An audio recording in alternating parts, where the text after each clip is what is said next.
ये है दिल्ली क्राइम मोर्चा news network. तो भाई फिलहाल की बड़ी खबर है, 10 पत्रकार लापता हैं। मनीषा हत्याकांड मामले में पुलिस की बर्बरता सामने आई है। फिलहाल की ताजा खबर, कर्मू सहित कम से कम भी दर्जनों पत्रकार फिलहाल लापता हैं। गंभीर धाराओं में भी उनके खिलाफ मुकदमे दर्ज हुए हैं, जिनमें से कह सकते हैं 66 FO5D एक्ट लगा हुआ है, जो होता है साइबर टेररिज्म को लेकर। धाराएं लगी हैं वो गंभीर हैं, उनमें जमानत थोड़ा मुश्किल होती है, लेकिन उनको साबित करना भी मुश्किल है। जो धाराएं लगी हैं उनको साबित करना भी मुश्किल है कि समेत कम से कम भी 1 दर्जन से ज्यादा जो पत्रकार हैं उनको पुलिस ने हिरासत में लिया है या फिर वो लापता हैं। इन अधिकारियों को क्या डर नहीं है? क्या प्रेस का कोई फ्रीडम नहीं रहेगी आप देश में? देखिए, फैक्ट्स हैं, उन पे अगर जाएं तो वो निकल जाएंगे चीजें। जैसे सवाल उठा ले न्याय व्यवस्था पर तो हम ही अपराधी हो गए। नमस्कार, जय हिंद। आप देख रहे हैं दिल्ली क्राइम मोर्चा। दर्शकों, जब से हमने पत्रकारिता का काम शुरू किया है, हमने हमेशा सुना है कि लोकतंत्र में चौथा स्तंभ हमको माना जाता है, यानी कि हमारी एक बहुत महत्वपूर्ण भूमिका भारत के अंदर और तमाम इस तरह के कार्यों में है। हम जनता की हर एक छोटी आवाज उठाने का काम करते हैं। परंतु इन दिनों जब से दिल्ली और देश के तमाम हिस्सों में ट्रिपल इंजन की सरकार जहां जहां बनी है, वहां ये देखा गया है कि इस चौथे स्तंभ पर तगड़ा जो प्रहार किया जा रहा है।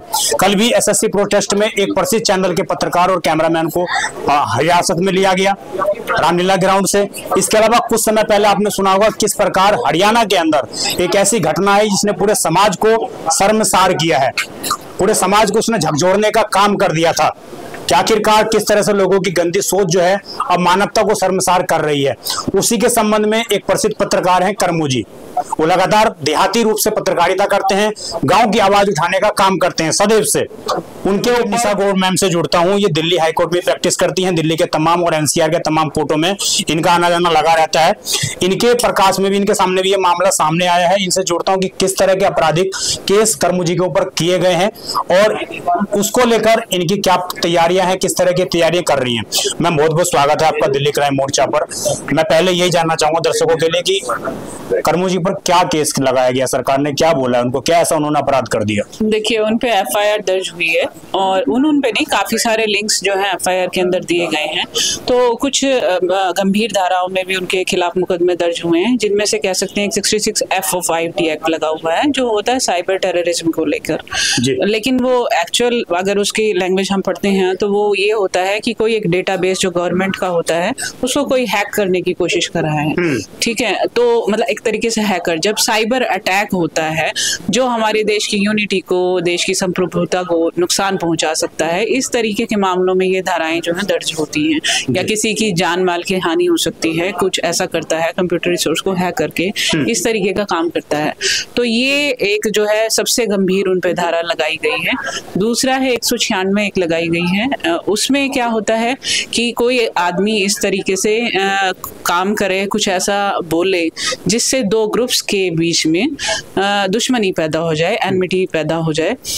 अब वो ग्रुप्स कैसे भी हो सकते हैं, on the basis of religion हो सकता है, on the basis of caste हो सकता है, on the basis of race हो सकता है। किसी भी तरीके से दो ग्रुप्स के बीच में दुश्मनी पैदा करवाने का काम कोई करता है, तब ये धारा दर्ज होती है। 353 लगाई गई है, एक फॉल्स न्यूज को लोगों तक पहुंचाने का जो काम होता है, उसमें 353 उनको लगाई गई है। तो ये कुछ मेन धाराएं हैं, और भी हैं काफी। ये कह रहे हैं फॉल्स न्यूज क्या थी? जो सच्चाई थी वो दिखाने का काम किया उन्होंने। फॉल्स न्यूज उसमें ये ऐसा है कि जो वो बच्ची थी मनीषा, जिसके सारा प्रकरण जो हुआ था, उनकी उसकी डेड बॉडी जो मिली थी उसमें कुछ ऑर्गन्स गायब थे। तो ये फॉल्स न्यूज का जो मेन मुद्दा इसमें उठाया गया है। हालांकि ये अभी तक क्लियर नहीं है कि जो पहली रिपोर्ट प्रशासन की तरफ से दी गई थी, क्या उसमें ये चीजें इंक्लूड थी या उसको इंटरप्रेट गलत तरीके से है। जैसे एक वहां पे धरना स्थल था और उसमें कुछ लोग उसको इंटरप्रेट कर रहे थे खड़े होके, जो वो पढ़ी जा रही थी, तो वो अपना माइक लगा के उसको सुना रहे थे। जैसे अभी आप मुझसे जो मैं बोल रही हूँ आप मुझे कवर कर रहे हो, इसी तरीके से वो कवर कर रहे थे। तो ये मेन चीज थी। और जो है एक बात ये भी लिखी गई है कि अमीर की बेटी होती तो उसको न्याय जल्दी मिल जाता, गरीब की बेटी को नहीं मिल रहा, ये बात भी FIR में लिखी गई है। एफआईआर में ये चीज लिखी गई है, तो कर्मू जी ने लिख के दी थी क्या ये सब चीजें? तो नहीं दी है ना कर्मू जी ने ऐसा बोला है, या फिर और जो लिंक्स हैं उन लोगों ने, जो पत्रकार हैं या और यूट्यूब चैनल हैंडलर्स हैं, उन लोगों ने ऐसा बोला है, इस वजह से उनके खिलाफ एफआईआर दर्ज हुई। मतलब हम अगर सवाल उठा लें न्याय व्यवस्था पर तो हम ही अपराधी हो गए? ये तो प्रशासन ही बता सकते जी। अभी ये केस दर्ज हो चुका है, कर्मू जी जेल में भी हैं, आपकी क्या मुलाकात हो पाई है उनसे या उनके फैमिली मेंबर से? हाँ, मतलब उनसे मुलाकात तो नहीं हो पाई, हाँ, लेकिन उनकी टीम से काफी लोगों से बात हुई थी मेरी, और हम देख रहे हैं इस केस में क्या क्या चीजें हैं। तो उन पे जो फैक्ट्स हैं उन पे अगर जाएं तो वो निकल जाएंगे। कैसे निकल जाएंगे, किस तरह का? देखिए, अब जैसे मैंने बताया आपको 66F के बारे में बताया, तो उसकी मेन चीजें आपको बता दी, तो आपको क्या लगता है उन्होंने ऐसा किया है?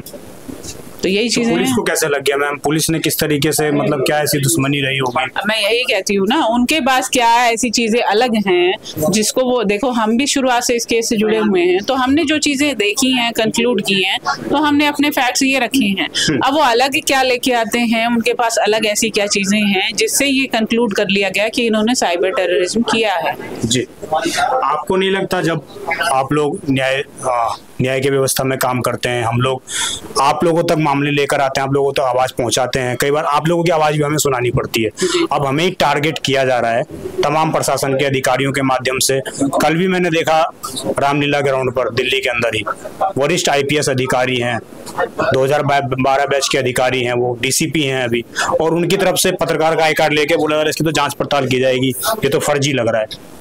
आप बताओ, तो ऐसे मतलब इन अधिकारियों को क्या डर नहीं है? क्या प्रेस का कोई फ्रीडम नहीं रहेगी आप देश में? देखिए, कई लोगों से जैसे हम डिस्कशन करते हैं, हमारी आपस में डिस्कशन होती है, इनके बारे में भी हुई, तो मुझे कुछ लोगों ने कहा कि क्या वो पत्रकार हैं? आप उनको पत्रकार कह रही हैं, क्या वो पत्रकार हैं? तो पत्रकार कौन होता है? आप बताइए, कौन होता है पत्रकार? क्या मतलब कोई परिभाषा है क्या हमारे संविधान में कि पत्रकार की कोई परिभाषा ऐसी है? परिभाषा ऐसा तो कुछ नहीं है कि ऐसी कोई परिभाषा है। जो आदमी अपनी किसी जनमानस की बात लोगों तक पहुंचा रहा है वही तो पत्रकार है।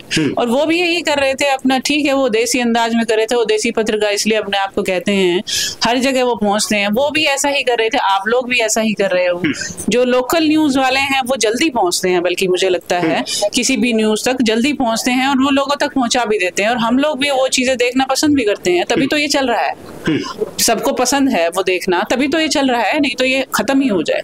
तो हम इस चीज को इसके पैमाने नहीं साबित कर सकते किसी चीज का कि ये पत्रकार है और ये नहीं है। आप कोई कौन हो इस चीज को डिसाइड करने के लिए? क्योंकि इसके लिए कोई प्रॉपर क्वालिफिकेशन या पेपर तो नहीं रखा गया है कि ये पेपर पास करके ही आप पत्रकार बनेंगे। तो आपको लग रहा है कि क्या समय के साथ इस तरह की चीजें भी होनी चाहिए? बिल्कुल होनी चाहिए, और मुझे लगता है जिस हिसाब से ये चीजें होती हैं तो आप लोगों के लिए भी जरूरी है, क्योंकि सिक्योरिटी, देखिए, काम तो ये जरूरी है, क्योंकि इसके बिना तो दुनिया चलेगी ही नहीं। अगर कोई इस किसी कोने में किसी के साथ गलत हो रहा है, कोई उसको दिखाने वाला ही नहीं होगा, तो उसकी आवाज का कौन बनेगा? तो ये तो जरूरी है। तो इसके लिए भी स्टेप्स लिए जाने चाहिए ताकि इनकी सिक्योरिटी का भी काम हो सके। आगे किस तरह की रूपरेखा रहने वाली है आपकी, क्योंकि अभी बात नहीं हो पा रही है आप लोगों की, तो किस तरह के, कितना टाइम लगेगा कि हम समझें कि वो बाहर आ जाएंगे, और कितना इसमें समय लगेगा? देखिए, जो धाराएं लगी हैं वो गंभीर हैं, उनमें जमानत थोड़ा मुश्किल होती है, लेकिन उनको साबित करना भी मुश्किल है। जो धाराएं लगी हैं उनको साबित करना भी मुश्किल है कि ऐसा क्या सच में हुआ था। तो इसलिए उनको रिलीफ जरूर मिलेगा, कोर्ट ऑफ लॉ से उनको रिलीफ जरूर। और ये कितने लोगों के खिलाफ है? 48 लोग बता रही हैं, 48 लोगों को इसमें नामजद किया गया। काफी सारे लिंक उसमें इंक्लूडेड हैं। कुछ लोगों से हमारी बात हुई है, कुछ लोगों से नहीं हो पाई है। तो मतलब एक नहीं है, बहुत सारे हैं। तो और ज्यादातर लोग वही हैं जो अपने मतलब सोशल मीडिया के द्वारा लोगों से जुड़े हुए हैं और लोगों तक बातें पहुंचाते हैं, बस ज्यादातर वो लोग वही हैं। एक नॉर्मली सामान्य, आप वकील छोड़ दीजिए, मैं पत्रकारिता छोड़ देता हूँ, सामान्य नागरिक के मुताबिक क्या समझती हैं आप? इस तरह की कार्रवाई, इस तरह का रवैया पुलिस प्रशासन का, सरकार का, कैसे आप देखती हैं? क्या हम वास्तविक रूप में लोकतंत्र हैं?